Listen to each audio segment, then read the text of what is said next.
Today I am reading from the seventh book on the Left Behind series. I am reading the book called The Indwelling, and today I am reading chapter 12.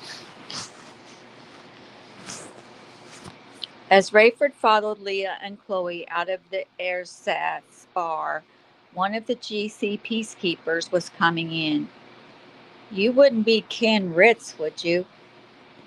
Rayford fought for composure and noticed Leah stiffen and Chloe shoot the man a double take. With a fugitive nudge, Rayford urged Chloe to keep moving and hoped Leah would do the same. "Who's asking?" Rayford said. "Just yes or no, partner," the guard said. "Then no," Rayford said, brushing past. "Hold on a second there, Pop." Rayford preferred partner. "Let me see some ID." "I told you I'm not whoever you're looking for." The guard stood in the doorway with his hand out. Rayford showed his papers. "So, Mr. Barry, you know Ken Ritz?" "Can't say that I do." "How about your friends?" "Guess you'd have to ask them." "No need to be a smart aleck." "My apologies, but how would I know about them if I don't know him?" The guard nodded to his dismissal, and as Rayford emerged, he heard him calling out in the bar, "Ken Ritz in here, RITZ." Leah and Chloe waited by the Rover while the other guard had one foot on the bumper of the Suburban. He was on the phone. Rayford walked nonchalantly to the driver's side of the Rover, and the three climbed in. As he pulled away, Rayford said, "Well, so much for the Suburban." "Thanks to me," Chloe said. "Go ahead and say it, you two. This is all my fault." Chaim's bravado had finally cracked. Buck thought it might have been due to exhaustion from running, but for whatever reason the old man was in panic. Buck was strangely encouraged. There was little more difficult than rescuing someone who didn't care to be rescued. At least Chaim retained a degree of self-preservation. It was a start. The Super J set at a severe angle with a blown tire. The door swung down and T leaned out. "You must be Dr. Rosenzweig," he shouted. "Yeah, hey, hi, how are you?" Chaim said with a wave. "You know we got people coming, and you've got a flat tire." "I was afraid of that," T said. He reached to shake Rosenzweig's hand. "Save the introductions until the GC shoots us," Chaim said. "We've got to get out of here. Have you taken off in a plane with only one tire?" "We're not going to outrun anybody on foot, so let's give this a try." Buck stepped up behind Rosenzweig and tried to guide him up the stairs. He wouldn't be moved. "This is lunacy, Cameron. There's barely enough road here to take off if the plane was healthy." "You ready to turn yourself in?"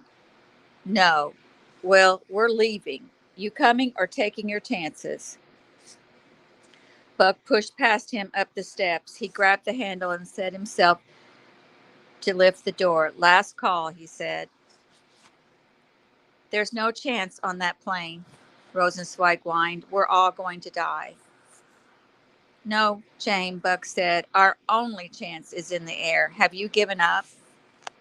Rosenzweig leaped aboard as T muscled the plane to the end of the road, turned around, and gave it full throttle. Buck and Chaim, listing far to the left, buckled themselves in. Buck prayed. Chaim muttered, "Lunacy, lunacy. No chance, no hope." With the engine screaming, the plane was suddenly level, though they weren't moving. Buck didn't know how T was doing it, but he used the propulsion and the brake to feather the craft up onto its one good tire. As he released the brake and maneuvered the controls, the Super J teetered crazily as it shot down the road. At the other end of the pavement had been twisted and tossed up onto its side to form a 4 or 5 foot barrier. As they hurtled straight toward it, Buck knew T had to fight the right combination of speed and runway to pull this off. Buck couldn't tear his eyes from the barrier. Chaim sat with his head between his legs, hands clasped behind his head. He moaned, "Oh God, oh God, oh God." And Buck had the impression it was a sincere prayer. It seemed there was no way the Jay would get enough lift to clear the barrier. T seemed to be doing everything he could to keep the plane level, but the imbalance had to be affecting speed, too. At the last instant, T seemed to abandon balance and put all his efforts into thrust. The jet lifted off the road, then dropped, and the tire chirped on the pavement before lifting yet again. Buck grimaced and held his breath as they swept toward the barrier. T must have adjusted one flap to avoid a direct hit, because the plane lurched right and something underneath slammed the barrier. Now they were in no man's land. "God forgive me," Chain shouted as the jet was tossed back to the left, then dipped and nearly crashed. T pulled out all the stops. The tail seemed to drag, and Buck couldn't imagine how to stay airborne. They headed for a grove of trees, but it was as if T knew he couldn't afford the drag that a turn would require. He seemed to set the jet at the shallowest possible angle to clear the trees and set it at full power. That was their one chance to get airborne, and if successful, the Super J would rocket into the night toward Greece. T would have to worry later about conserving fuel and landing on one tire. Buck sat with fists clenched, eyes shut, grimacing, fully expecting to hit the trees and crash. He was pressed back against his seat, his head feeling the G-forces as the Super J broke into open sky. He allowed his eyes to open, and in his peripheral vision, Chaim remained hunched over, now lamenting in Hebrew. Buck unstrapped, but found himself struggling to step toward the cockpit against the centrifugal force. "You did it, T." "Lost what was left of that bad tire, though," T said. "Think we lost the whole wheel assembly. I thought we were going down." "Me too. That was some takeoff. I've got about 2 hours to decide how to land. I know one wheel landing can be done, but I'd almost rather pull up on the good one wheel and go in belly first. Would this thing take it?" "Not like a big one would. I'd say we're 50-50 for success either way." "That's all?" T reached for Buck's hand. "I'll see you in heaven regardless." "Don't say that. I mean it. If I didn't believe that, I'd have taken my chances with the GC back there." Buck started when Chaim spoke, and he realized the Israeli was standing right behind him. "You see, Cameron, I was right. I should not have come. Now we have a 1 in 2 chance of surviving, and you two are just fine knowing where you're going." "I wouldn't say I'm fine, Chaim," Buck said. "I'll be leaving a wife and son." "You've already given up," T said. "I said we've got a 50-50 chance of landing successfully. Even a crash landing doesn't have to be fatal." "Thanks for that cheery word," Buck said, turning to head back to his seat. "Pray for me," T called after him. "I will," Buck said. "So will I," James said, and Buck shot him a look. He didn't appear to be kidding. After Rosenzweig was buckled in, Buck leaned over and clapped him on the knee. "You don't have to be afraid of death, you know." "I mean, dying. Yeah, I'm afraid of that too. Afraid it'll hurt, that I might burn, hate, leaving my family. But you're right, T, and I know where we're going."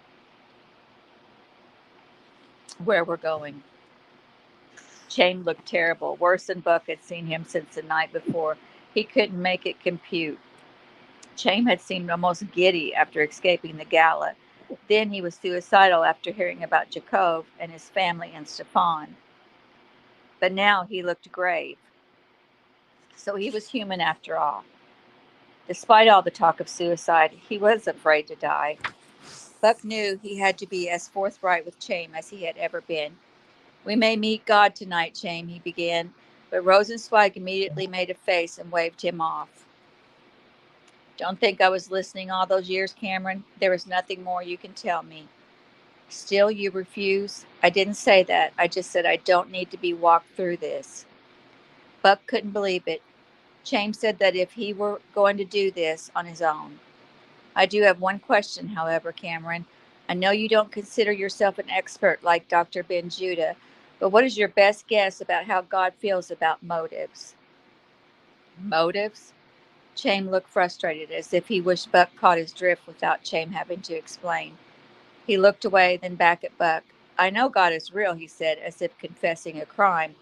There has been too much evidence to deny it. I can't explain away any of the prophecies because they all come true. The evidences for Jesus and Messiah nearly convinced me, and I had never been a Messiah watcher. But if I were to do what you and Tyson have been pleading with me to do for so long, I confess it would be with the wrong motive, except for the likelihood that they might be dead within a couple of hours. Buck, Buck wished Tyson was with them right now. He wanted to ask Chaim what was his motive, but he sensed he would lose him if he interrupted. Chaim pressed his lips together and hung his head. When he looked up, he seemed to fight tears. He shook his head and looked away. I need to think some more, Cameron. Chaim, I've pleaded with you before to not run out of time. Clearly, I'm on solid footing to say so now. Suddenly, Rosenzweig leaned over and grabbed Buck's elbow. That's the first issue. I'm scared to death. I don't want to die. I thought I did, thought it was the only answer to being a murderer, even if I believed I was just in killing the man. But I did it with forthright, with months of forthright. I planned it, fashioned my own weapon, and saw it through. I have no pity, no sympathy for Nikolai Carpathia. I came to believe, as you do, that he was the devil incarnate. That wasn't quite accurate, but Buck held his tongue. While believers were convinced Carpathia was the Antichrist and deserved to be killed and stay dead, they knew that he would not literally be Satan incarnate until he came back to life. Whether he deserved to live again or not, that was what was prophesied. It's hard for me to fathom that I might have been in God's plan from the beginning. If it is true that Carpathia is the enemy of God and that he was supposed to die from a sword wound to the head, I feel like Judas. Judas, a non-religious Jew, knows the New Testament too. Don't be so surprised, Cameron. Everyone understands what a Judas is. Someone was to betray Jesus, and it fell to Judas. Someone was to murder Antichrist. And while I cannot say it actually fell to me, I took the job into my own hands. But say it was my destiny, though apparently God wanted it done, it certainly was not legal. And look at what it cost me already. My freedom, my peace of mind, which I admit is only a distant memory, my loved ones. But Cameron, can God accept me if my motive is selfish? Buck squinted and turned to look out the window. The dim, sparse lights of Israel proceeded fast. We all come to faith selfish in some ways, Chaim. How could it be otherwise? We want to be forgiven. We want to be accepted, received, and included. We want to go to heaven instead of hell. We want to be able to face death knowing what comes next. I was selfish. I didn't want to face the Antichrist without the protection of God in my life. But Cameron, I am merely afraid to die. I feel like a coward. Here I did this rash thing, which many would say took courage and even strength of character. At first I took pride in it. Now I know, of course, that God could have used anyone to do it. He could have caused something to pierce Carpathia's head during the earthquake. He could have had a political rival or a crazy man do it. Perhaps he did. Part of it was compulsion, especially perfecting the weapon. But I had motives, Cameron. I hated the man. I hated his lies and his broken promises to my homeland. I hated even what he did to the practicing Jews in their new temple, even though I did not count myself among them. I am without excuse. I am guilty. I am a sinner. I am lost. I don't want to die. I don't want to go to hell, but I fear he will cast me out because I squandered so many opportunities, because I resisted for so long, because I suffered even many of the judgments and still was cold and hard. Now, if I come whimpering to God as a child, will he see through me? Will he consider me the little boy who cried wolf? Will he know that down deep I am merely a man who once had a wonderful life and enjoyed what I now see were bountiful gifts from God, a creative mind, a wonderful home and family, precious friends, and became a crazy old fool? Cameron, I sit here knowing that all you and Tyson and your dear associates have told me is true. I believe that God loves me and cares about me and wants to forgive me and accept me, and yet my own conscience gets in the way. Buck was praying as he had not prayed in ages. Chaim, if you told God what you're telling me, you'd find out the depth of his mercy. But Cameron, I would be doing the only because I'm afraid I'm going to die in this plane, that's all. Do you understand? Buck nodded. He understood, but did he know the answer to Chaim's question? People through the ages had all kinds of motives for becoming believers, and surely fear was a common one. He'd heard Bruce Barnes say that people sometimes come to Christ for fire insurance to stay out of hell, only to later realize all the benefits that came with the policy. You said yourself that I don't consider myself an expert, Buck said, but you also said you knew you were a sinner. That's the real reason we need Jesus. If you weren't a sinner, you'd be perfect and you wouldn't need to worry about forgiveness and salvation. But I knew I was a sinner before and I didn't care. You weren't staring death in the face either. You weren't wondering whether you might end up in hell. Rosenzweig rubbed his palms together. I was tempted to do this when I was suffering from the locust attack. I knew that was a prophesied biblical event, but I also knew that becoming a believer would not speed my recovery. You told me that yourself, and relief would have been my only motive, as I fear it is now. What I should do intellectually is wait and see if I survive the landing or this crash or whatever it is we're going to do. If I am not facing imminent death, I won't be so suspicious of my own intentions. In other words, Buck said, get me out of this and I'll become a believer. James shook his head. I know better than to bargain with God. He owes me nothing. He need not do one more thing to persuade me. I just want to be honest. If I would not have come to the same conclusion on the ground or in a plane with two good tires, then I should not rush into it now. Buck cocked his head. Friend, rushing into this would be the last way I would describe you. My question is, why do you feel in any more danger now than you did on the ground or than you will feel if we land safely? Chaim raised his chin and shut his eyes. I don't. The GC has already announced my death and is now free to exterminate me without the nuisance of publicity. That's why I found myself running to this plane. I don't need to tell you the dread of living in exile. But whatever motives you have now, you will also have if we survive. Nothing changes. Maybe I'll lose the urgency, Rosenzweig said, the sense of imminence. But don't know that.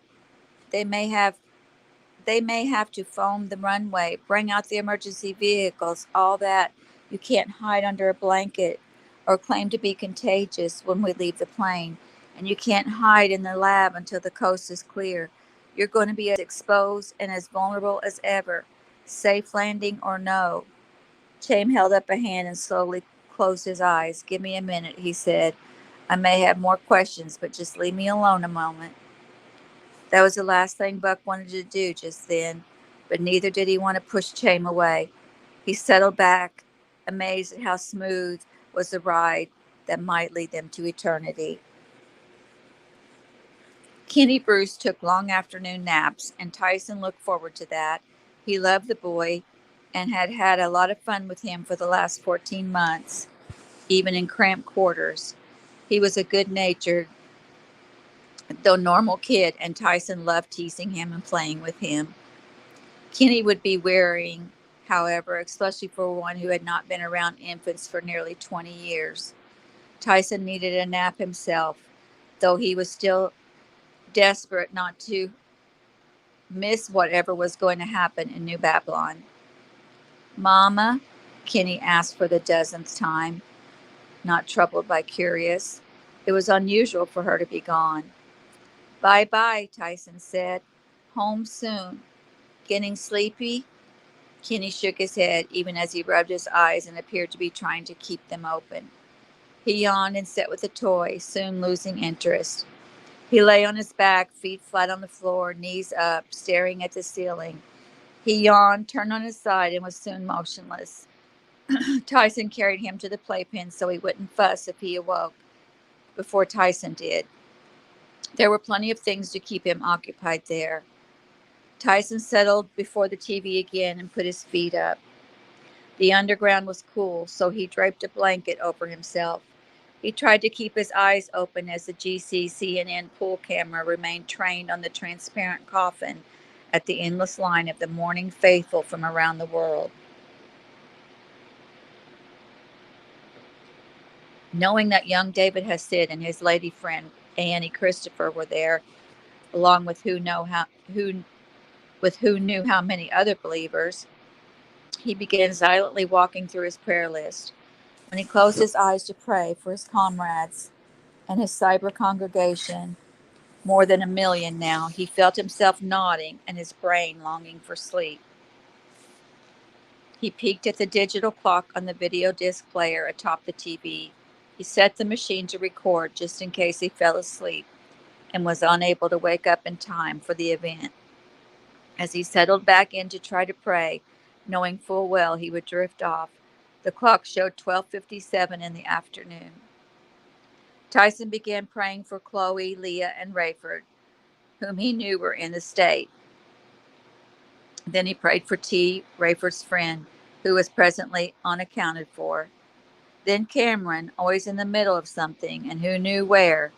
As his mind drifted to his old friend and Professor Dr. Rosenzweig, Tyson began feeling a tingle, much like when he had tried to intercede for Rayford. Was it fatigue? A hallucination? So disconcerting, so real. He forced his eyes open. The clock still read 12:57, but he felt as if he were floating. And when he let his eyes fall shut again, he could still see plain as day. The cramped cellar was cool and musty, the sparse furniture in its place.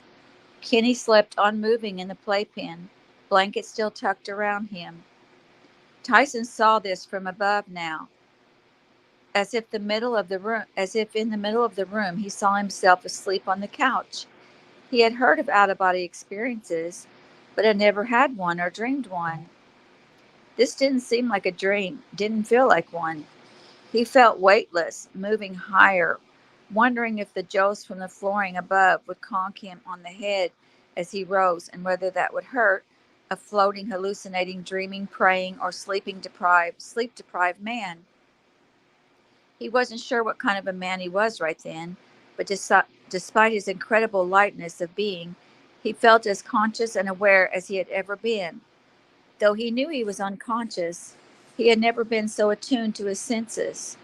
He could see clearly and feel everything from temperature to the air moving over the hair on his arms as he ascended. He heard every noise in the house, from Kenny's breathing to the refrigerator kicking on as he passed it. Yet, he had drifted through the first floor, but he could still see Kenny and neither worried nor felt guilty about leaving him, for he saw himself too, still on the couch, knowing that if Kenny needed him, he could return as quickly as he had left. The fall air was crisp under the house, yet he was glad he was in his shirt sleeves. It was not uncomfortable, but he was so aware of everything, feeling, seeing, hearing, the wind through the dead leaf trees. He even smelled the decaying leaves on the ground, though no one burned them anymore. No one did anything anymore. They used to be mundane. Life was about surviving now, not about incidentals. If a task did not put food on the table or provide shelter, it was ignored. In an instant, Tyson instinctively shot his arms out for balance and felt as if he had returned almost to his sleeping form in the underground. But the house, the half-destroyed village of Mount Prospect, the northwest suburbs, the twisted ribbons that used to be highways and tollways, the whole Chicago area had become minuscule beneath him. Would he soon grow colder, lose oxygen? How could it be that he was this far from home, now looking at a blue globe that reminded him of the hauntingly beautiful pictures of Earth from the moon? Daylight turned to night, but the Earth was still illuminated. He felt as if he were in a deep recess of space, maybe on the moon. Was he on the moon? He looked about him and saw only stars and galaxies. He reached for the earth because it seemed to recede too quickly. In a strange way, though, he could not see it any more. He sensed he and Kenny still slept in Mount Prospect at the safe house. He was soon able to see the planets as he drifted, farther and farther from all that he knew. How fast could he be going? Such physical questions seemed pedestrian, irrelevant. The question was, where was he and where was he going? How long could this go on? It was so strange and wonderful, and for the briefest instant, Tyson wondered if he had died. Was he on his way to heaven?